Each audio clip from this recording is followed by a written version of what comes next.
বন্ধুরা আজকে আমরা এসএসসি পরীক্ষার কপোতাক্ষ নদ নিয়ে আলোচনা করব, ঠিক আছে? তো দেখো, সতত হে নদ তুমি পড়ো মোর মনে, সতত তোমার কথা ভাবি এ বেরোলে। হে নদী তুমি আমার মনে পড়ো আর আমি তোমার কথা সবসময় ভাবি। সতত যেমনি লোক নিশার স্বপনে শোনে মায়া মন্ত্রধ্বনি তব গলে গলে। যেমন মানুষ স্বপ্নে কি করে শুনতে পায়, তো আমি এই নদীর পানিগুলো কি কলকল ধ্বনি শুনতে পাই। জুড়াই এই গান আমি ভ্রান্তির ছলনে, আমার কানটা আমি ভ্রান্তির ছলনে মানে জুড়াই, মানে মানে ভালো লাগে।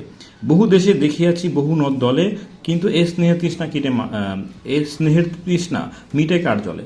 বিভিন্ন দেশে বিভিন্ন নদ নদী দেখছি, কিন্তু এই নদীর প্রতি যে একটা ভালোবাসা, স্নেহ, মায়া, মহব্বত, এটা অন্য কোনো নদীর প্রতি হয় না। দুগ্ধ স্রোত রূপে তুমি জন্মস্থানে, তার মানে এই নদীটাকে তোমার দেশের দুধে মানে দুধের সাথে তুলনা করা হয়েছে, ঠিক আছে? জন্মভূমির দুধের সাথে তুলনা করা হয়েছে। আর কি হবে দেখা যতদিন যাবে, আর কি কোনোদিন দেখা হবে যতদিন চলে যাবে।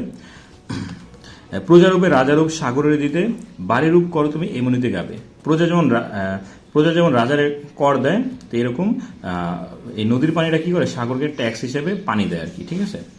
বঙ্গস জনের কানে শখে সকারিতে, নাম তার এ প্রবাসে মজি প্রেম ভাবে। যেমন সে বঙ্গের গানে সঙ্গীতে এই নদীর প্রতি ভালোবাসা প্রকাশ করতেছে, ঠিক আছে?